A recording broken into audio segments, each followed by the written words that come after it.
बहुत समय पहले की बात है। पूर्व भारत के घने जंगलों और नीले पहाड़ों के बीच बसा था एक छोटा सा पर सुंदर राज्य, नीलमपुर। यह कोई सामान्य राज्य नहीं था। यह वह भूमि थी जहां पूर्णिमा की रात चांद मानो थोड़ी देर को रुक जाता था और मंद हवा में बांसुरी सी कोई अनसुनी धुन बजने लगती थी। इस राज्य का शासक था राजा विक्रम सिंह। वह तेजस्वी, न्यायप्रिय और दूरदर्शी राजा था, लेकिन हृदय से अकेला। उसने अभी तक विवाह नहीं किया था और प्रजा में यह चर्चा थी कि राजा किसी ऐसी स्त्री से विवाह करना चाहता है जो केवल सुंदर न हो बल्कि गूढ़ और शांत आत्मा वाली हो। एक ऐसी जो केवल रानी नहीं, उसकी जीवन संगिनी और राज्य की आत्मा भी बने। एक दिन राजा विक्रम सिंह अपने सैनिकों के साथ शिकार पर गया। जंगल की एक शांत झील के किनारे उसने एक दृश्य देखा जिसने उसकी सोच को बदल दिया।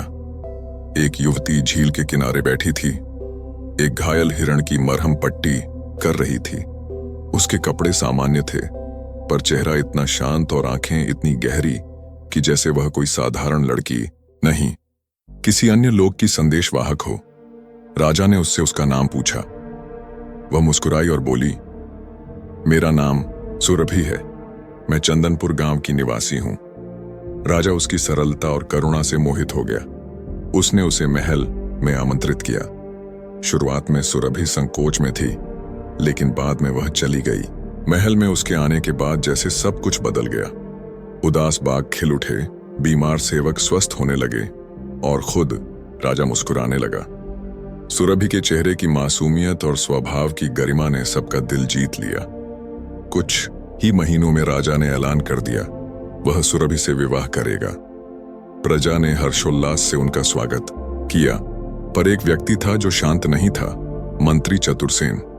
वह चालाक था और चाहता था कि राजा किसी राजकुमारी से विवाह करे ताकि राजनीतिक लाभ हो। वह सुरभि को संदेह से देखता रहा। विवाह के बाद सब कुछ सामान्य लगने लगा, लेकिन सिर्फ बाहर से। धीरे धीरे महल में कुछ अजीब घटनाएं घटने लगीं। रानी सुरभि कई बार आधी रात को महल से गायब हो जाती थी। उसे पुराने बंद पड़ी महल की परछाइयों में देखा गया।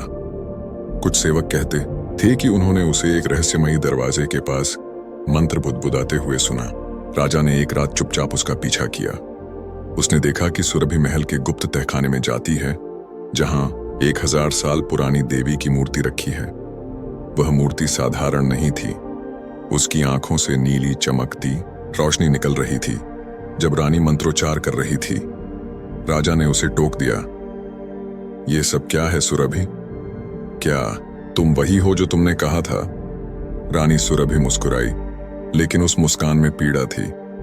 उसने कहा, राजन, मैं सिर्फ रानी नहीं हूं, मैं नीलमपुर की रक्षिका हूं। मेरा जन्म 100 वर्षों में एक बार होता है, जब इस राज्य पर अंधकार का साया मंडराने लगता है।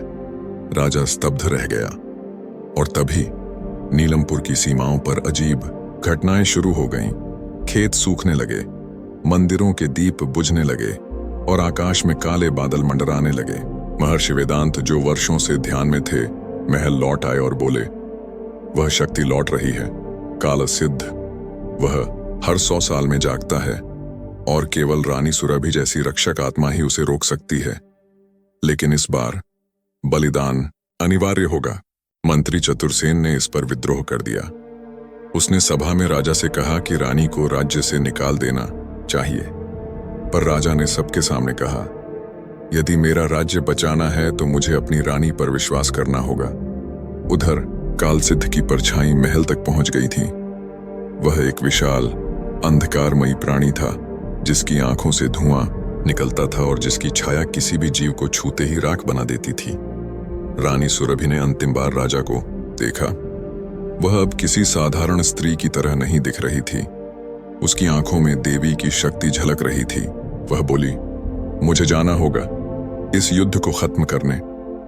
वह अकेली काल सिद्ध की ओर बढ़ी और एक रहस्यमयी मंत्र से उसे एक चक्रबद्ध गोल में बंद कर लिया।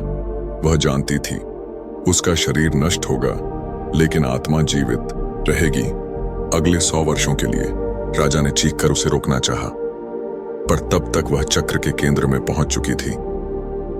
रोशनी की एक प्रचंड लहर उठी और अंधकार शांत हो गया। अगली सुबह नीलमपुर का आकाश साफ था, खेतों में हरियाली लौट चुकी थी और महल में चुप्पी थी।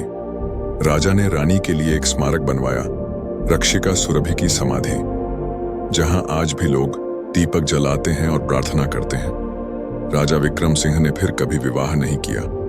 जीवन भर उसने केवल एक रानी मानी, वह जो राज्य की आत्मा थी, उसका विश्वास थी और एक रहस्य भी जिसे नीलमपुर कभी नहीं भूलेगा।